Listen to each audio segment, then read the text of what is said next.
Gong Yi Xiao berkata dengan susah payah, "Tetua, ini benar-benar tidak mungkin." Shen Qingqiu berkata dengan sungguh-sungguh, "Aku punya alasan untuk bersikeras pergi. Aku sama sekali tidak berpikir untuk melarikan diri dari pengadilan oleh 4 sekte.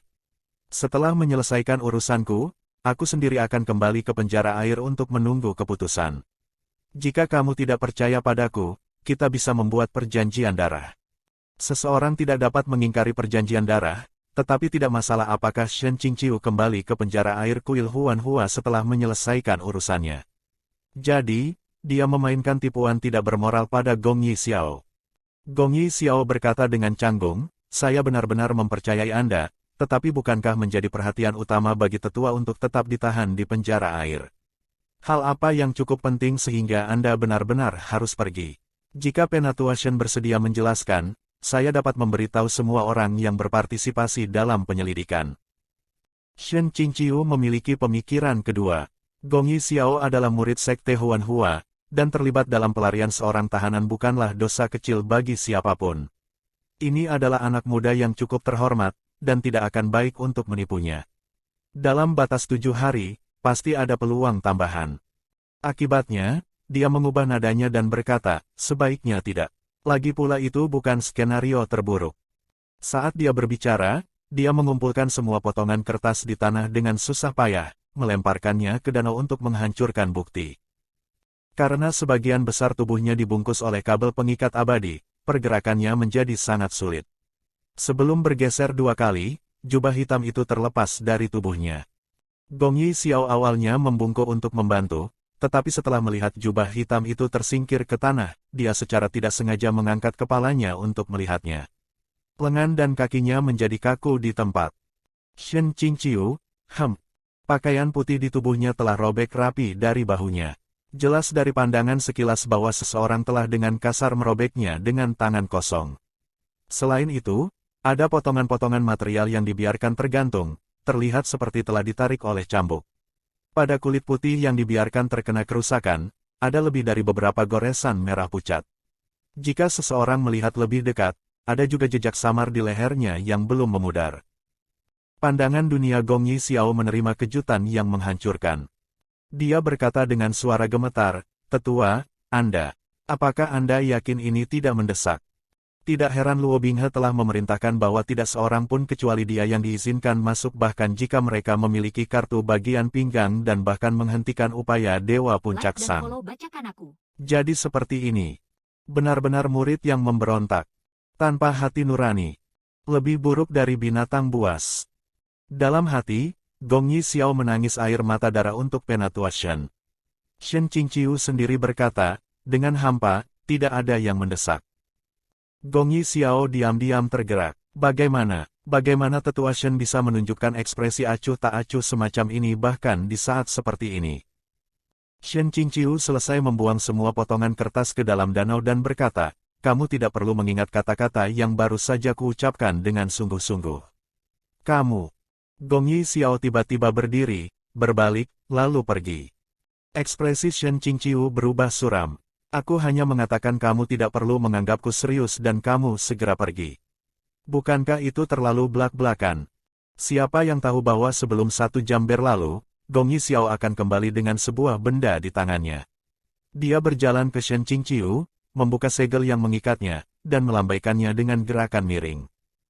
Dengan kilatan pedang putih, ikatan di sekitar tubuh Shen Qingqiu tiba-tiba mengendur, terasa mirip dengan sirkuit listrik yang tiba-tiba disambungkan.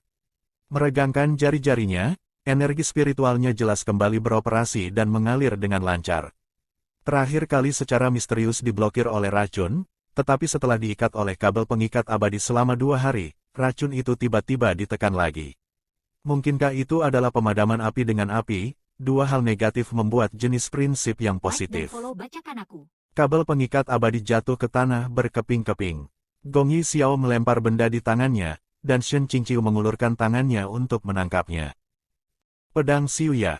Memegang pedang, Shen Qingqiu sangat gembira dan tercengang. Melihat Gong Yi Xiao, dia berkata, "Kupikir ini seharusnya bersama Tuan Istana Tua." Gong Yi Xiao berkata dengan nada khawatir, Bahkan jika saya mengambil risiko dihukum oleh tuanku, junior ini tidak bisa diam sementara senior dipermalukan. Saya percaya senior Shen, tolong ikuti saya. Shen Qingqiu tanpa sadar merasakan ketidakberdayaan. Aku terus merasa dia sepertinya telah salah memahami sesuatu yang penting. Tapi, lupakan saja, ini baik-baik saja. Shen Qingqiu berkata dengan tegas, bagus. Meskipun darah iblis di tubuhnya masih tertidur, Luo Binghe akan tahu kemana dia pergi tidak peduli kemana dia berlari.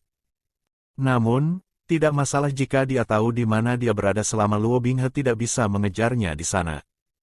Gong Yi Xiao berkata, sangat khawatir, senior, bisakah Anda berjalan? Apakah Anda membutuhkan saya untuk membawa?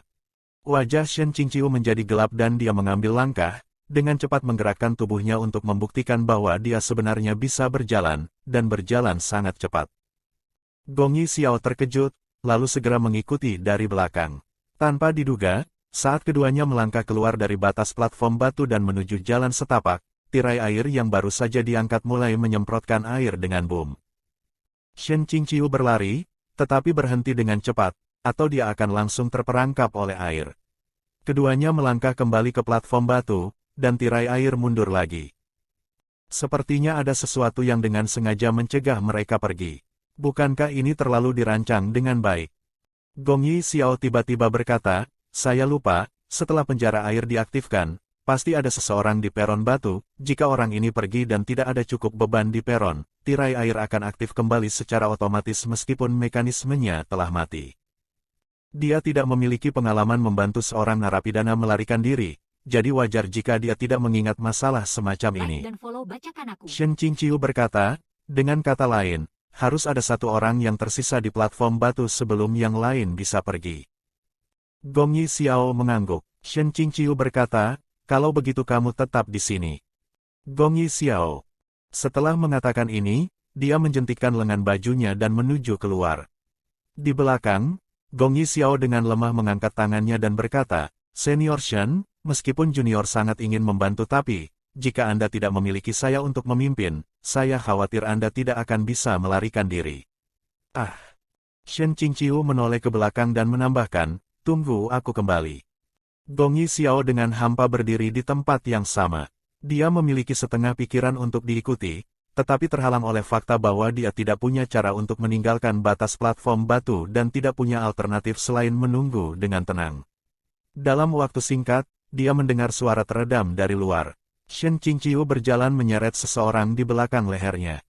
Shen Qingqiu menyeret murid dengan wajah bopeng yang masih tidak sadarkan diri ke platform batu, menepuk bahu Gong Yi Xiao, dan berkata, aku kebetulan melihat yang ini sedang berpatroli dan meminjamnya sebentar.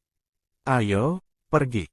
Pada kenyataannya, dia tidak begitu saja, kebetulan, melihatnya. Ada 4 orang berpatroli, dan Shen Qingqiu bersembunyi di tempat gelap dan dengan hati-hati memilih murid yang cerewet ini. Akhir chapter 39.